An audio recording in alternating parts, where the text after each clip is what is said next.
Muchas bendiciones, sean bienvenidos a una vez más al devocional del reto de la Biblia cronológica. Estamos en la semana número 28 y esta semana estuvimos leyendo un poco sobre el profeta Isaías, el profeta Miqueas, y también estuvimos leyendo parte sobre Reyes y Crónicas. Y pudimos ver cómo la luz en la oscuridad brilla la justicia, la misericordia y el reino eterno. En el día uno esta semana vimos la viña del Señor y la ceguera espiritual en Isaías capítulo 5 al capítulo 8. Isaías denuncia la corrupción del reino de Judá y representa a Israel como una viña que en vez de dar frutos buenos, da uvas silvestres. Dios anuncia juicio sobre la injusticia, el orgullo y la idolatría del pueblo. En medio de esto, Isaías tiene una visión impactante de Dios en el templo, en el capítulo 6, y es comisionado como profeta. Y a pesar del rechazo del pueblo, Isaías proclama advertencias y señales divinas.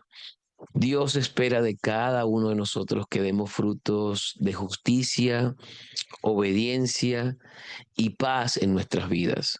Su santidad contrasta contra nuestra impureza, pero Él sigue llamando a personas que estén dispuestos a decir, como dijo Isaías, heme aquí, envíame a mí.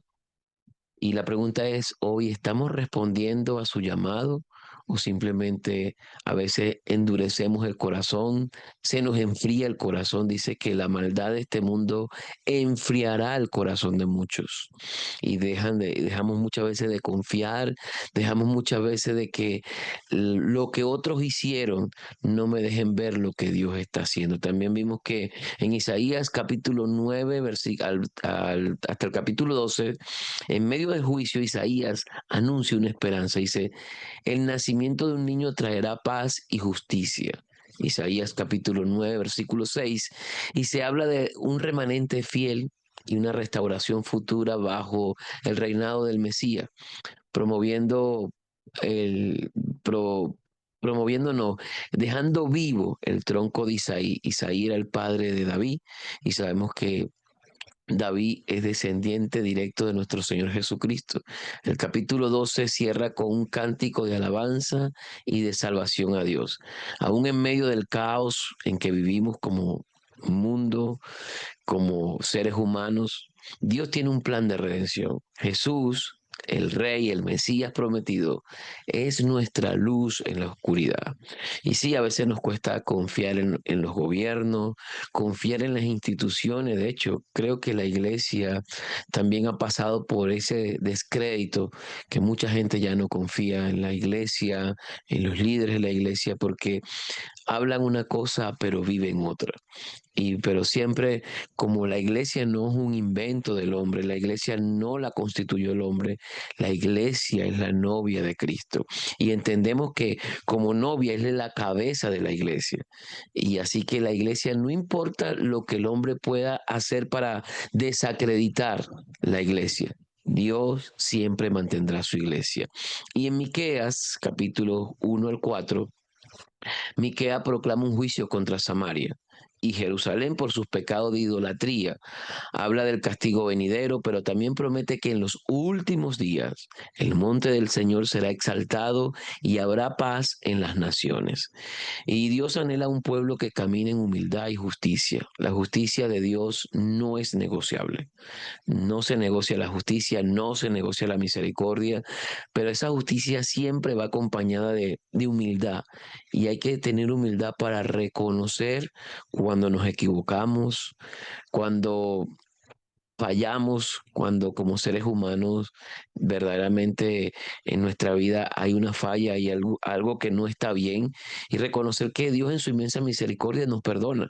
Y Miquea nos recuerda que la verdadera grandeza es andar en humildad y con un corazón humillado delante del Señor. Y la pregunta para nosotros es, ¿nuestra vida está reflejando lo que predicamos?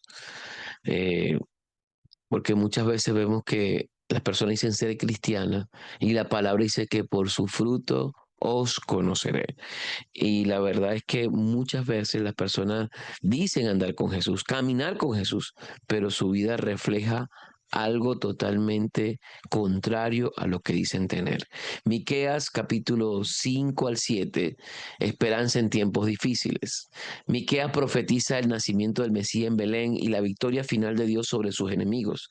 A pesar del pecado del pueblo, Dios promete restauración. El libro termina con una poderosa declaración que me gusta. Dice, Dios no retiene su ira para siempre porque se deleita en la misericordia. Dios no se deleita en la venganza. Dios no se deleita en el juicio, en el proceso. No, Dios se deleita en su misericordia porque Él es un Dios justo, pero también está lleno de mucha gracia. Y Él no se cansa de perdonar cuando hay un arrepentimiento sincero. Así que si tú y yo nos equivocamos, Dios es un Dios de primera, segunda y terceras oportunidades. Y también vimos la advertencia y la desobediencia en Segunda de Reyes, capítulo 16 al 17, y en Segunda de Crónicas, capítulo 28. Acaz, el rey de Judá, hace lo malo ante los ojos de Dios, llevando al pueblo a la idolatría. Israel, el reino del norte, también persiste en su rebelión y finalmente cae en manos de Asiria. La desobediencia repetida lleva al juicio y a la dispersión. La historia de Israel es un llamado a atención. Dios es paciente, dice que Dios es lento para la ira y grande en misericordia. El hecho de que Dios sea lento para la ira no quiere decir que no tenga ira.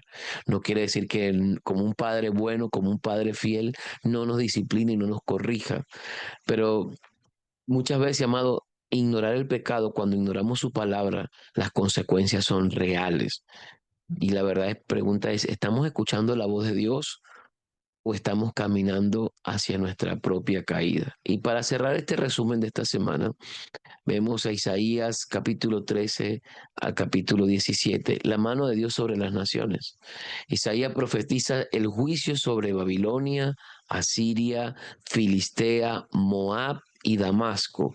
Aunque son naciones poderosas, ninguna está fuera del alcance de la justicia divina. Dios usa incluso a las naciones paganas para cumplir sus propósitos. Dios gobierna sobre las naciones, Dios no ha perdido el control. Pareciera que en lo que estamos viviendo ahora, como que todo está un caos, como que pareciera que todo se está saliendo de control. No, Dios tiene el control sobre las naciones, sobre el Medio Oriente, sobre el Occidente, sobre el norte, sobre el sur, sobre el sur. Dios tiene siempre el control sobre las naciones. En tiempos de incertidumbre global, podemos tener paz al saber que Él sigue en control. Y durante el largo reinado de Usías en Judá, el reino de Israel comenzó a complicarse. Políticamente, el ataque asirio provocó la caída de Israel. Religiosamente se alejaron del Señor y fue la verdadera causa de su caída. Cada vez que tú y yo nos alejamos, nos enfriamos, por eso dice Apocalipsis, es mejor que seas frío o que seas caliente, pero que no que seas tibio, dice, porque te vomitaré de mi boca. Y Dios envió profetas a Judá y les advirtió a ellos que también caerían si no se arrepentían. Y Dios envía profetas todos los días a nuestra vida. Cuando tú y yo leemos la palabra del Señor, cuando hacemos nuestro devocional, cuando estamos orando, siempre digo que hay 5 maneras en las que Dios nos hable. Nos habla a través de su palabra, a través de la oración, a través de su Espíritu Santo, a través de la iglesia, que es el cuerpo que Dios ha permitido que nosotros podamos comunicarnos como seres humanos, y a través de la circunstancia. Cuando las primeras 4 no podemos oírla, siempre van a venir circunstancias que nos van a hablar y tú vas a decir, wow, ¿por qué me está pasando esto? ¿Qué está pasando con mi vida? Y no siempre un proceso es porque estamos en pecado, no. A veces vienen procesos para nuestro crecimiento y nuestra madurez espiritual. Como lo vemos en el libro de Job, vemos sufrimiento, vemos dolor, vemos desesperanza, vemos como que todo se había acabado.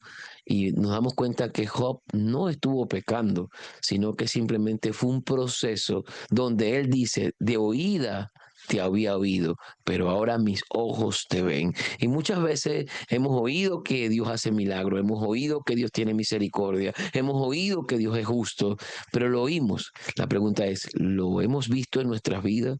¿Lo estamos viendo reflejado en la vida de nosotros, en la vida de nuestra familia, en la vida de nuestra iglesia local? Y Dios envió profeta a Judá y le advirtió sobre que ellos iban a caer si no se arrepentían. Y Miqueas resaltó el pecado de la idolatría y la corrupción, la violencia y otros pecados sociales. En ese tiempo había una opresión del rico hacia los pobres, se habían descuidado las viudas, se habían descuidado las personas de menos recursos. Y el pasaje de Isaías que leímos profetiza también contra las naciones que rodeaban a Judá.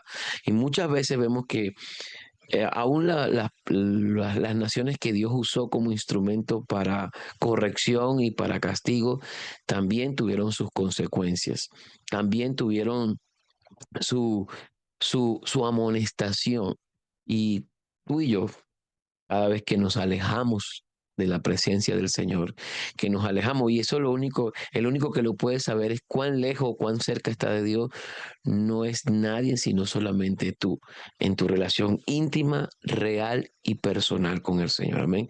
Así que esta semana hemos podido ver que cuando pecamos, nos equivocamos, Dios tiene misericordia. Dios tiene, el Dios de justicia nos vuelve a rescatar. Pero recuerda, cada pecado tiene una consecuencia, sea grande, sea pequeño, cada obra de maldad que nosotros hacemos tiene consecuencias.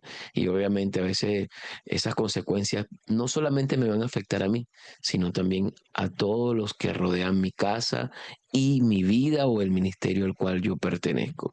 Entonces nosotros deberíamos ser, para cerrar esta semana, luz en medio de la oscuridad. Y así concluimos este resumen de la semana número 28.